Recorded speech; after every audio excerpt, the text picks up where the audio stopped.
Hello everybody, welcome to my channel again. I just wanted to come on here to talk about using risk management settings with your broker. So something a lot of traders struggle with is over leveraging their account and trading in a way that is not beneficial to their long-term success. Dr. Brett Steenbarger, the risk management trading psych expert at S&B Capital, has said that there is no amount of psychological techniques to help a vastly over-leveraged trader. A lot of this stuff comes up in the market wizards as well, like Paul Tudor Jones and people like that have lost lots of money.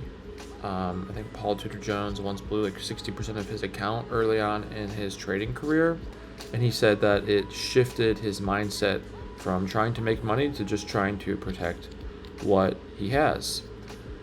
And I've actually recently suffered a loss like that. Not 60% of my account, but it was, it was actually like 60% of my account, 70%. So yeah, it was that bad. And I've had lots of small blown accounts too. And it's just been really painful. And I've just decided that it's not something I can ever do again. I wouldn't be able to live with myself if I did. It would just be too painful. This is where all behavior change comes from. This is how alcoholics stop being alcoholics, is they just finally reach a point where enough is enough, and the pain of staying the same becomes too much, and they get help. And for me, what that means is I'm no longer going to be trying to grow my account fast. I'm going to be trying to grow it slowly and sustainably. I will be going slow. The slow way is the fast way. I'm not going to rush things. I'm just going to take it slow and go easy. And one way I can force myself to do that is by using my broker's risk management settings. So I use Tradeovate, and in Tradeovate, you can go to your application settings right here. And I withdrew my account, by the way. I didn't want to take some time off, so I liquidated it. I'll put more money in it when I'm ready to start again. And if we go to risk settings here and you scroll down, you can control the daily loss limit. So this can be adjusted every day, and there's lots of different risk settings you can use. There's trailing max drawdown, that's pretty great, max number of positions open, but I think the first one at the very top, that is the best one. Okay, that is the one that makes the most sense. That's about controlling your behavior in the day. You won't be able to change anything if your trading was already locked. What is this? Okay, so this is cool. This makes it so you can't even change your risk settings even if you want to. So this is perfect. I mean, I didn't even see this one. I just saw this one, but this one is perfect. This literally prevents me from changing my risk settings once I enter a trade. That's really excellent. So what I can do is I can go to I'm going to trade with a risk factor of 3.5%. Why 3.5%? Because I've run quantitative simulations. I have the 10 percentile chance with my data, meaning if I do 500 independent runs of this simulation with 50 or about 60 trades, each trade simulation is 60 trades, and if I run that, which is about half a year of trading for me, and I run that 500 times, the average 10th percentile using a 3% risk factor is 19,000. So that means out of those 500 runs, 90% of them, I would make this amount or more starting with a $10,000 account. That is just math that can't be debated. With my win rate, or with the win rate I used for this study, which was like 2.5x, 2.5x on winners minus 1.05 on losers. This is just mathematically sound. it's a guarantee that that's what will happen. And that's great. That's great. Because I was using a way too high risk factor. Like, it's really embarrassing to think about, and that's because was ignorant. But now I know going forward that once I have my final win rate and average win and average loss, which I'm going to get through backtesting at least 24 months of data, multiple market conditions, I know I'll have a sound win rate. And I know that the math will be in my favor. And it's not even debatable. All that matters is if I follow it or not. And I know I'll be able to follow it because the pain of not following it is way, way, way too great.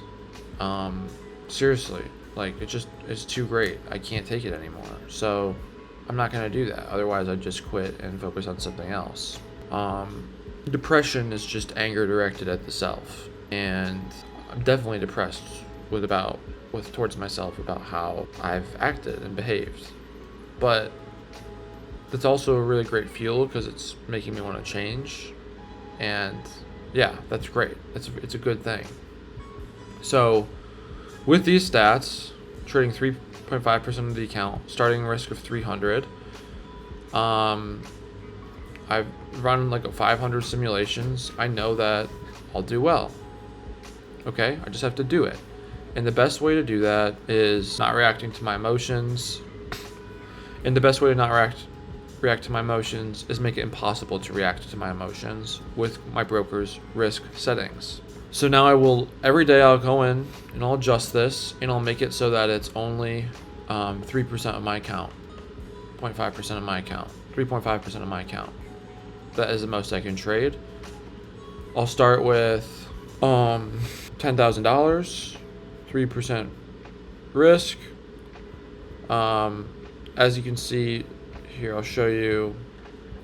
This is my back testing chart. Okay, this is what would have happened starting in August 2025 with $10,000. On the winners, 13.82% account growth, 10.5% account growth, 14% account growth. And on the losers, minus 3.27, minus 2.74, minus 2.94, minus 3.27.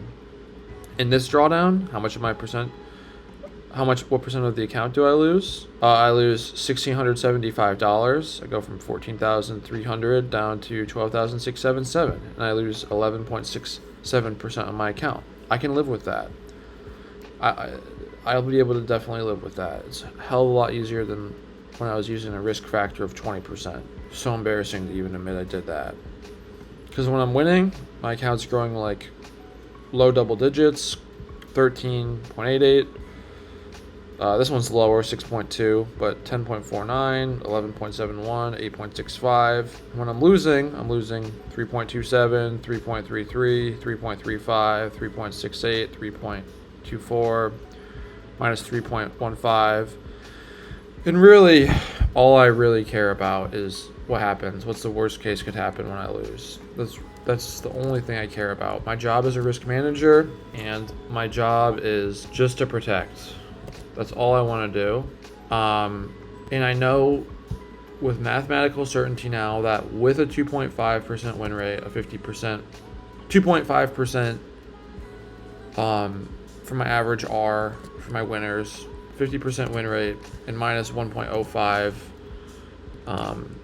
and that the odds are the worst things that will happen in half a year is a doubling of my account. And I wanted to get rich quick, and that's why I was way sizing up, and I just didn't know the basic math. I didn't know my risk of ruin. Okay, now I know my risk of ruin. And what I categorize as a risk of ruin is a 40% drawdown. If I get a 40% drawdown, I will consider my account blown. But I know there's that's statistically improbable. You know, I'd have to do 100,000 trades to have a risk. It's so statistically improbable that I just know it won't happen. The vast majority of simulations, my account grows, and it grows at a pace I'm comfortable with. But yeah, the majority of my simulations, it's pretty slow, steady growth. This is not 6 months out though. This is 9 months of trades. So I can reliably, let's expand the data. Because I'm not thinking about the short term anymore. I'm not thinking about how much money I can make in 2 months or 6 months or 3 months. I'm really not even focused about how much money I can make at all. I'm really just focused on how much money I'll lose. I don't really give a fuck anymore about how much money I can make. I gotta wrap this video up because my wife needs to use this desk. But this is 2 years worth of trades probably right now. And I'm just really only focused on the downside. Alright, well I'm gonna run. Appreciate you watching. Take care.